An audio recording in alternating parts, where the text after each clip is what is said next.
ما علاکه یک اون تیمی رو که کمانده رو که حکومت رو در دوره گذشته باید اداره کند، کشور رو اداره کند، ما آماده داریم.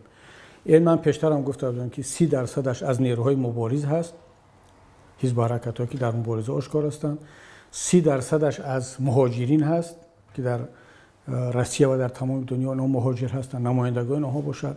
30% از کسانی هستند که در مبارزه هستند با این ولی همکاری با حکومت دارند یا جزء حکومت هستند. برای مثال حالا وزیر هست، گنرال هست، اقتصادچی هست، در داخل کشور هست.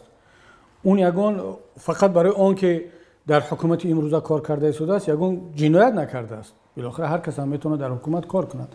مهم که این آدم خودش به واسطه در جنایت ها ضد ملت، ضد مخالفین، ضد مردم شریک نباشد.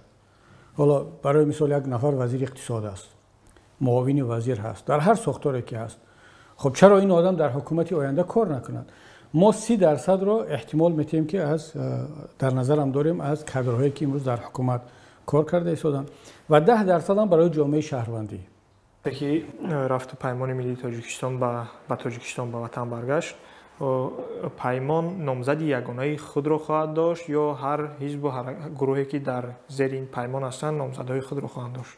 حالا این موضوع صحبت‌های بعدی هست. ما با گفت روسا میگن که خرس ناکشته رو پوستش رو تقسیم کردن.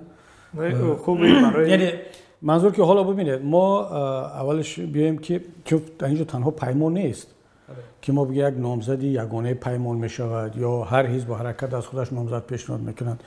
ما امیدواریم و باور داریم که در صف مبارزه ده ها نیروهای دیگری در پهلوی پیمان خواهند بود و چرا نامزد یگانه از نیروهای بیرون از پیمان نباشد؟ اگر کار به این حد برسد که تمام نیروهای مبارز توافق کنند که یک نفر، یک شخصیت مثلا تکنوکرات بیرون از نیروهای مبارز باشد، چرا نه؟ ما مهم که اون دیدگاه‌های ملی داشته باشد، یک انسانی سالم باشد. سالم البته از منظور فیزیکی فقط نیست، سالم به معنای فکر و اندیشه اش است. اما شاید در دوره گذشته بهتر این است که وقتی هم نیروهایی که خودشون این تغییرات رو به وجود میارن مسئولیت رو هم به دوش خود بگیرن. بنابراین پیمان ملی در این مسئله آماده هست. اگر نامزدی شما پیشنهاد شد آماده هستید که این دوش؟ بله چرا نه؟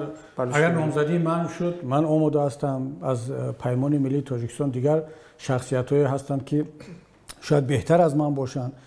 یعنی ما این آمادگی رو در مجموع در پیمان ملی تاجیکستان داریم. هم خودی من آماده هستم، هم دوستان ما در پیمان این آمادگی رو دارن. شما اینجا درباره دوره گذشته گفتید. این دوره گذشته چند سال خواهد بود؟ طبق برنامه ما نباید بیشتر از 3 سال باشد. هر چقدر که کوتاه‌تر باشد باز بهتر، ولی نباید از 3 سال باشد و در این مدت باید که ساختار دولتی اصلاح شود. این تقسیمات صلاحیت‌ها و وکالت‌ها بین حکومت اجرایی، حکومت قانونگذار، حکومت سودی در این مدت انجام شود. اصلاحات کنستیتوسیونی باید صورت بگیرد.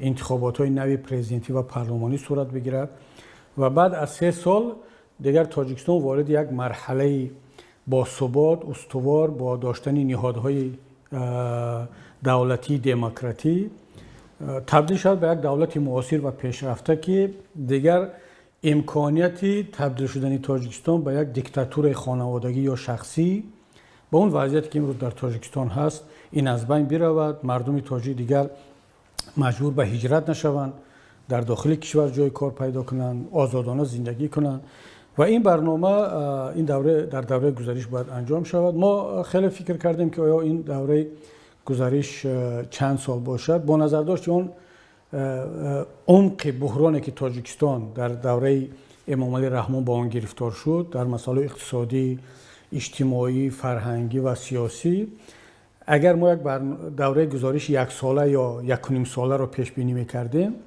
که تمام شود، یک کمتر غیر واقعی هست.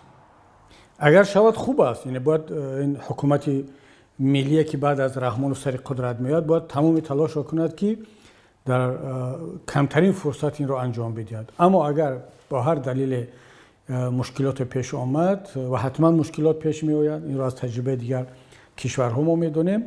ما یک مدتی را انتخاب کردیم، پیش بینی کردیم که دیگر نیروهای مبارز وقتی که به سر قدرت میاد در نزد مردم دروغگو نشوند.